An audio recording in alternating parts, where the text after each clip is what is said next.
Hi guys, and welcome back to my ASMR channel. Today I'm going to try and do like a soft spoken video because I know someone wanted me to do that, and there is a select few people that want me to do more soft spoken ASMR. Personally I kind of feel like I find it difficult, but I don't know, maybe it does sound alright, but to me I'm just so used to whispering. But yeah, hopefully it's somewhat relaxing. Anyway, today is Tuesday, so we're going to be doing another forbidden ASMR episode. Today we're going to be talking about two different topics, and that is going to be the Tuskegee I don't really know how you pronounce it, I'll have to search it up, experiment, and also about MKUltra and the Cold War. Without further ado, let's get on into it. The first conspiracy theory is about the Tuskegee Experiment. So, more than a quarter of Black Americans questioned in a recent survey believe that AIDS was produced in a laboratory, and 16% believe that it was created by the US government to control the black population. In attempting to explain why such mistaken notions are so widely held, Laura Bogart, lead author of the study, says conspiracy beliefs stem from current and historical discrimination against blacks in our healthcare system, including the Tuskegee syphilis study. The Tuskegee study has become the archetype of unethical research and racism in medicine. However, by citing Tuskegee, is Bogart merely invoking one set of conspiracy beliefs to explain another? Between 1932 and 1972, the US Public Health Service, USPHS for short, studied 600 black men, 399 with untreated latent syphilis, and 201 uninfected controls living around Tuskegee, Macon County, Alabama. Although there was no study protocol, the purpose of the Tuskegee experiments seems to have been to observe patients with untreated latent syphilis, to autopsy and verify the presence or absence of syphilitic destructive lesions. According to a detailed analysis of the Tuskegee study by Robert M. White in Archives of Internal Medicine, USPHS officers believed that the study, quote, open quote, should forever dispel the rather general belief that syphilis is a disease of small consequence of the N-word, end quote. Although often reported in the medical literature, it took a 1972 New York Times article to bring the Tuskegee experiment to widespread public attention, following which the study was ended in November of that year. In 1997, President Clinton made a public apology to the participants in the study. Many aspects of the conduct of the Tuskegee study are beyond dispute. The men who were part were not told their diagnosis and were misled into believing they were receiving treatment, when in fact most were never adequately treated, even when penicillin became available. However, a pervasive myth that must be dispelled is that patients were deliberately infected with syphilis. The truth is that the infected men had had syphilis for several years at the time they were recruited. It is debatable whether the study was racist. All the patients and controls were black, as was 82% of the population of Macon County in 1930. But this was because the study has its origins in earlier work supported by the philanthropic Rosenwald Fund, with the motivation of promoting the welfare of African Americans. Although the Rosenwald Fund decided not to support the Tuskegee study of untreated syphilis, it was endorsed by the Tuskegee Institute, an entirely African American organisation, and black healthcare professionals were involved at all stages of the study. Indeed, as late as 1969, the Macon County Medical Society, consisting mostly of black doctors, agreed to assist the USPHS in continuing the study.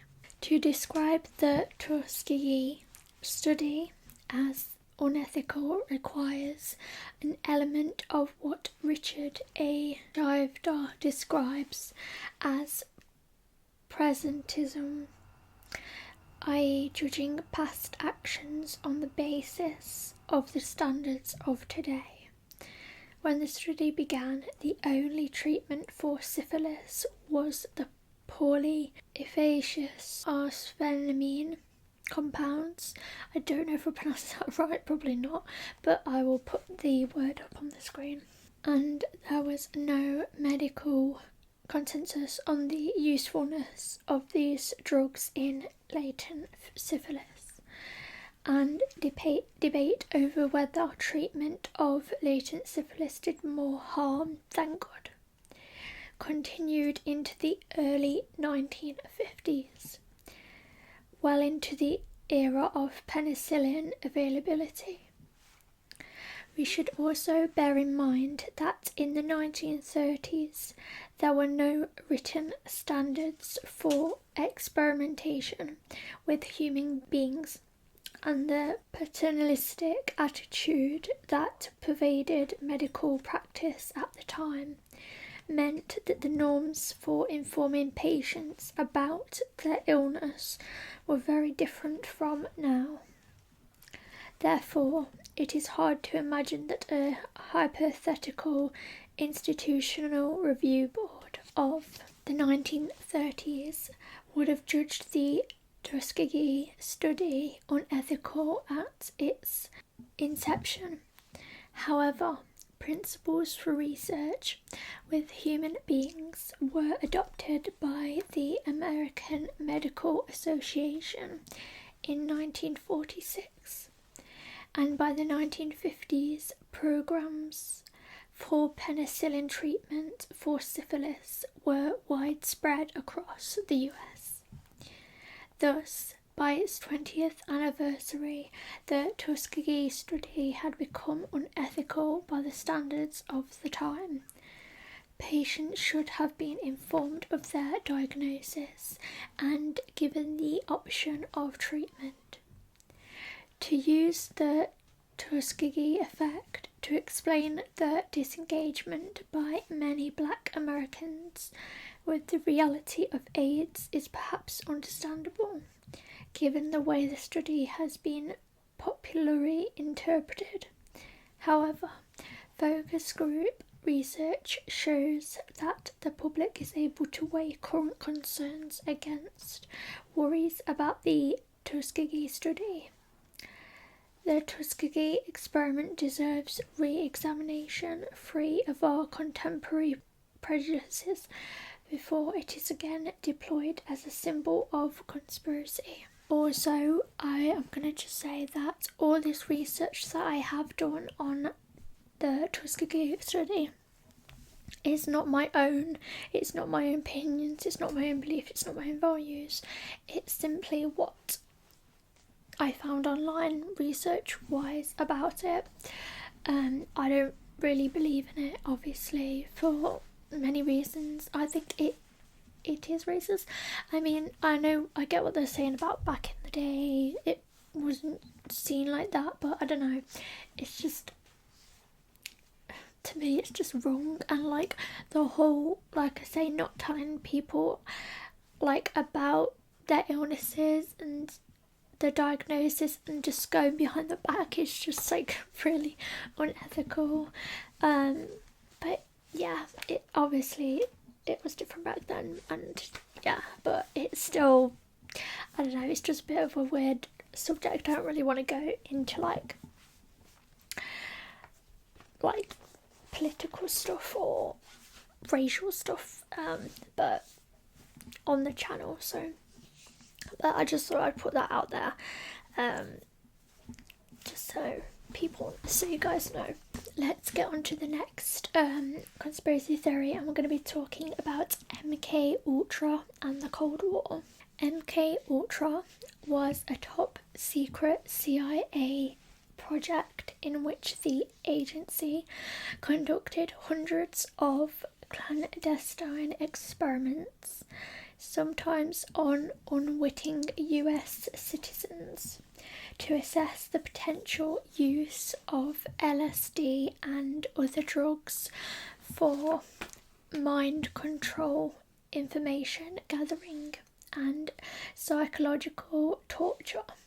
Though Project MKUltra lasted from 1953 until about 1973, details of the illicit program didn't become public until 1975. During a congressional investigation into widespread illegal CIA activities within the United States and around the world. In the 1950s and 1960s, the height of the Cold War, the United States government feared that Soviet, Chinese, and North Korean agents were using mind control to brainwash US prisoners of war in Korea. In response, Alan Dulles, director of the Central Intelligence Agency, the CIA for short, approved Project MKUltra in 1953. The covert operation aimed to develop techniques that could be used against Soviet bloc enemies to control human behaviour with drugs and other psychological manipulators. The program involved more than 150 human experiments involving psychedelic drugs, paralytics, and electroshock therapy.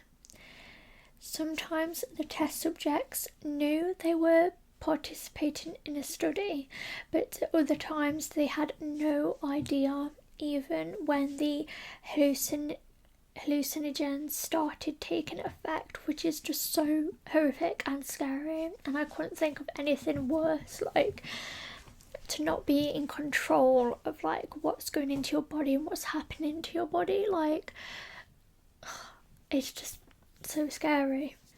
Many of the tests were conducted at universities, hospitals, or prisons in the United States and Canada. Most of these took place between 1953 and 1964, but it's not clear how many people were involved in the tests. The agency kept notoriously poor records and destroyed most MKUltra documents when the program was officially halted in 1973. LSD and Sidney Gottlieb, I think it's Gottlieb or Lieb, I don't know, I think it's Gottlieb.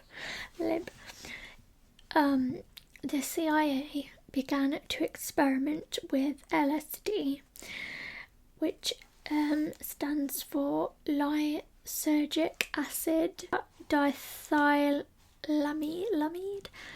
I'm probably not pronouncing that right, but yeah. Under the direction of agency chemist and poison expert Sidney Gottlieb. He believed the agency could harness the drug's mind-altering properties for brainwashing or psychological torture. Under the auspices of Project MKUltra, the CIA began to fund studies at Columbia University, Stanford University, and other colleges on the effects of the drug. After a series of tests, the drug was deemed too unpredictable for use in counterintelligence. MKUltra also included experiments with MDMA, which is ecstasy, mescaline, heroin, barbiturates, methamphetamine, and magic mushrooms. I'm gonna put the name for that, but magic mushrooms, that's what it is. Yeah, drug names are quite, long and difficult to pronounce. Operation Midnight Climax. Operation Midnight Climax was an MKUltra project in which government-employed prostitutes lured unsuspecting men to CIA safe houses where drug experiments took place. The CIA dosed the men with LSD and then, while at times drinking cocktails behind a two-way mirror, watched the drug's effects on the men's behaviour. Recording devices were installed in the prostitutes' rooms, disguised as electrical outlets. Most of the Operation Midnight Climax experiments took place in San Francisco and Marin County, California, and in New York City. The program had little oversight, and the CIA agents involved admitted that a freewheeling, party-like atmosphere prevailed. An agent named George White wrote to Gottlieb in 1971, open quote, "Of course, I was a very minor missionary, actually a heretic, but I toiled wholeheartedly in the vineyards because it was fun. Where else could a red-blooded American boy lie, kill and cheat, steal, deceive, rape and pillage with the sanction and blessing of the All-Highest, ? End quote. The death of Frank Olson. Frank Olson was a scientist who worked for the CIA. At a 1953 CIA retreat, Olson drank a cocktail that had been secretly laced with LSD. A few days later, on November the 28th, 1953, Olson tumbled to his death from the window of a New York City hotel room in an alleged suicide. The family of Frank Olson decided to have a second autopsy performed in 1994. A forensics team found injuries on the body had likely occurred before the fall. The findings sparked conspiracy theories that Olson might have been assassinated by the CIA. After prolonged legal proceedings, Olson's family was awarded a settlement of $750,000 and received a personal apology from President Gerald Ford and then CIA Director William Colby, Ken Kesey and other MKUltra participants. Ken Kesey, author of the 1962 novel One Flew Over the Cuckoo's Nest, volunteered for the MKUltra experiments with LSD while he was a college student at Stanford University. Kesey later went on to promote the drug, hosting LSD-fueled parties that he called acid tests. Acid tests combined drug use with musical performances by bands including the Grateful Dead and psychedelic effects such as fluorescent paint and black lights. These parties influenced the early development of hippie culture and kick-started the 1960s psychedelic drug scene. Other notable people who reportedly volunteered for CIA-backed experiments with LSD include Robert Hunter, the Grateful Dead lyricist, Ted Kaczynski, better known as the Unabomber, and James Joseph Whitey Bulger, the notorious Boston mobster. Church Committee. In 1974, New York Times journalist Seymour Hersh published a story about how the CIA had conducted non-consensual drug experiments and illegal spying operations on US citizens. His report started the lengthy process of bringing long-suppressed details about MKUltra to light. The following year, President Ford, in the wake of the Watergate scandal and amid growing distrust of the US government, set up the United States President's Commission on CIA activities within the United States to investigate illegal CIA activities, including Project MKUltra and other experiments on unsuspecting citizens. The commission was led by Vice President Nelson Rockefeller and is commonly referred to as the Rockefeller Commission. The Church Committee, helmed by Idaho Democratic Senator Frank Church, was a larger investigation into the abuses of the CIA, FBI, and other U.S. intelligence agencies. During and after the resignation of President Richard M. Nixon, the Church Committee delved into plots to assassinate foreign leaders, including Cuban dictator Fidel Castro and Congolese independence leader Patrice Lumumba. It also uncovered thousands of documents related to MKUltra. These revelations resulted in Ford's 1976 executive order on intelligence activities that prohibited experimentation with drugs on human subjects except with the informed consent in writing and witnessed by a disinterested party of each such human subject. Pretty much all I have on both these theories.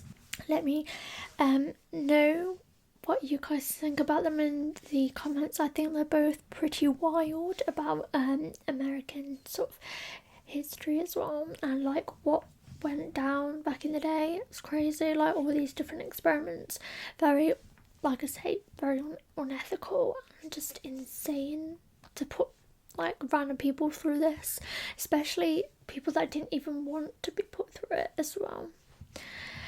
Anyway, thank you guys for watching as always, and I'll see you guys next time.